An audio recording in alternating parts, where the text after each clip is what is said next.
So about 10 Senate Democrats broke rank to reopen the government. And what are they getting for this, you might ask? A pinky promise.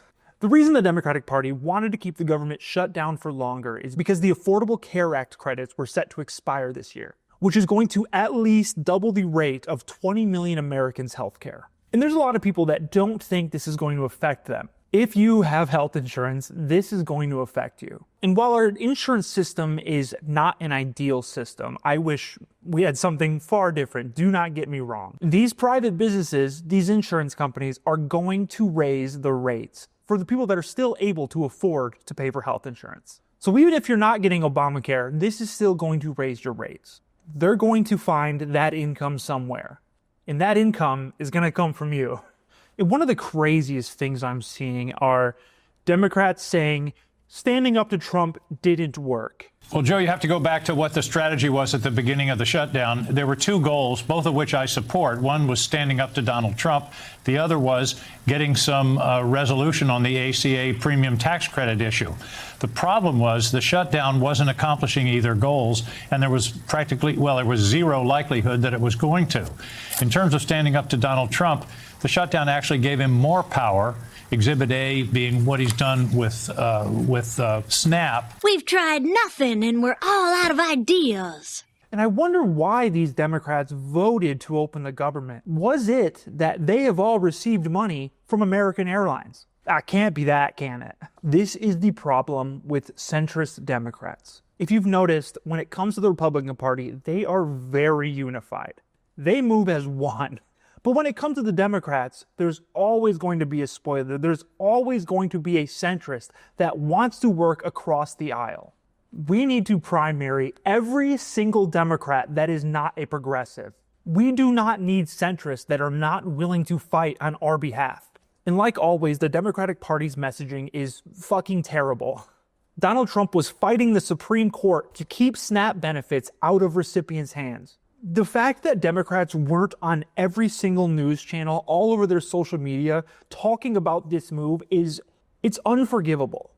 These around 10 Democrats voted under the guise of a promise from the Republican Party who, I don't know about you, but I do not trust a thing Mike Johnson says.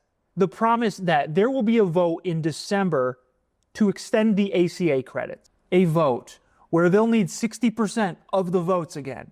Do we think that is going to get passed? The Democrats gave up their one piece of leverage. Listen, did it suck that the government was closed for airline workers, for government workers? Yeah, it sucks. It really sucks. But what's going to suck even more is millions of Americans not having health care. Even if you're on these ACA credits, you are still getting bombarded with bills. It's not like these were a stopgap, but at least it was something. We are going to have so many uninsured Americans in 2026. But to me, the big part about this is this went from a Republican shutdown to now being a Democrat shutdown. If you held the line and got nothing, what was it all for? What were the last 41 days for if you got nothing from this? You got a vote that will not pass. Why put up a fight at all if you were going to give in for nothing? Again, I want to reiterate, every centrist Democrat needs to be primaried. They are standing in the way of progress. They are actively hurting the American people by not being a true opposition party. But the plan for these centrist Democrats right now is to trust Republicans. So I think this agreement gives us an opportunity to continue to do that work. We're going to have a vote, and I believe there are a number of Republicans who are going to join us in trying to address health care costs for Americans. I want to end this video with a fuck John Fetterman, who voted alongside the Republicans the entire time. Keep eating sandwiches off the floor. Keep doing figure eights around your house. This man had a stroke and became a conservative. Fuck John Fetterman.